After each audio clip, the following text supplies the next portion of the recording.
My name is Matthew, and this is Wallpusher Guitars. I'm the designer and owner of Wallpusher Guitars, and I use recycled wood and sometimes even a tree I've felled with an axe to make guitars that are beautiful and custom made to each musician that owns them. I'd like to show you what we're working on right now. So how this began was I was playing music and it just dawned on me, I can make this. Why do I need to buy something that's the color of toothpaste and has someone else's name on it? It could have my name on it. It could be something that I thought was beautiful and something that I don't see on the store walls.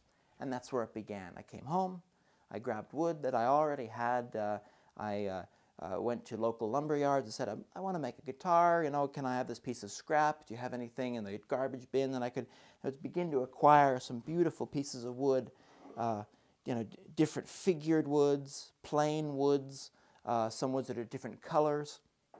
And I sort of lay them together on the floor, and I had this idea, this is what it will be. It'll have this striping, it'll have these carvings, and I just started carving with a file and a pen knife and very simple tools, and out it comes. You don't need fancy equipment to make beautiful carvings.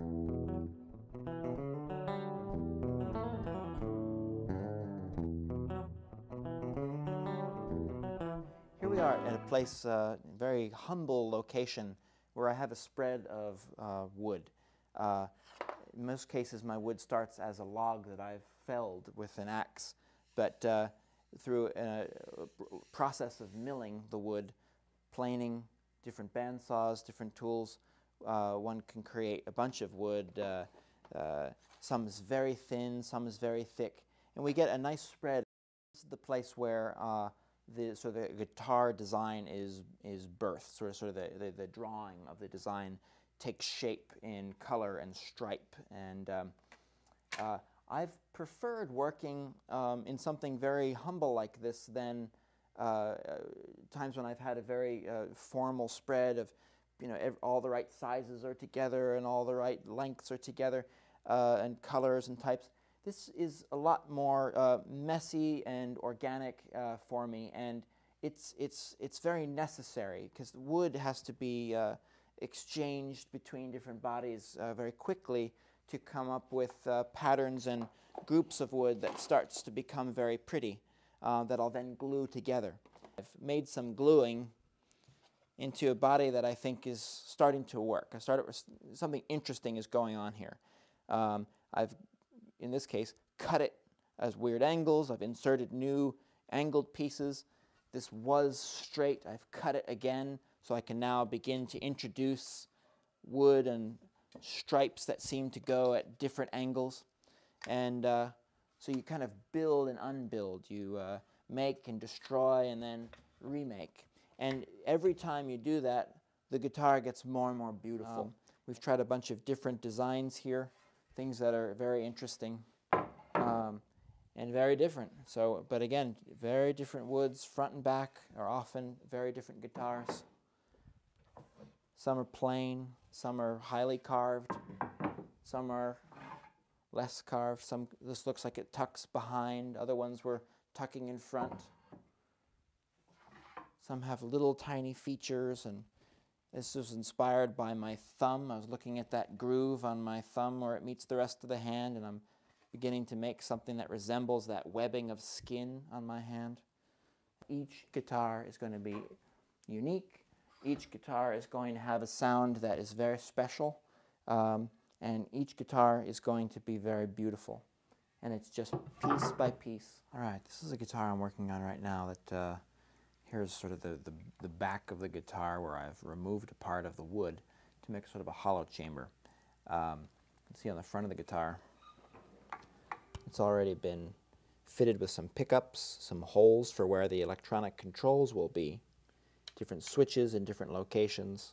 It's had a neck mounted on. I've built the neck using very precise mathematics and old tools like calipers to get the exact thousandths of an inch where each line needs to land. That's all mathematics based on the total length of the instrument. And here we have another leg hook, and different hardware has been attached, like the bridge, which holds the strings down, switches, a little groove for the thumb here, so I'm always attached to the instrument perfectly. This is one of our special features, just like the leg hook. Another side of this guitar business is the guitar strap.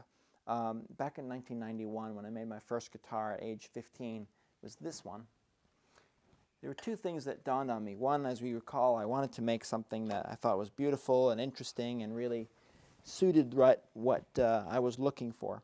But there was another idea I had that I've taken further into the guitar straps. When I was playing thrash metal and playing the bass, sometimes you have a part of the song or the or technical position that is difficult or challenging or fast, and the guitar, if you like it in a certain place, it tends to be a one-shot deal. You've set it with your strap, everything's locked and stable, and you have to deal with this arrangement through the duration of what you're playing. If it's rhythmic or if it's a lot of finger work, you're limited by where it's attached on your body.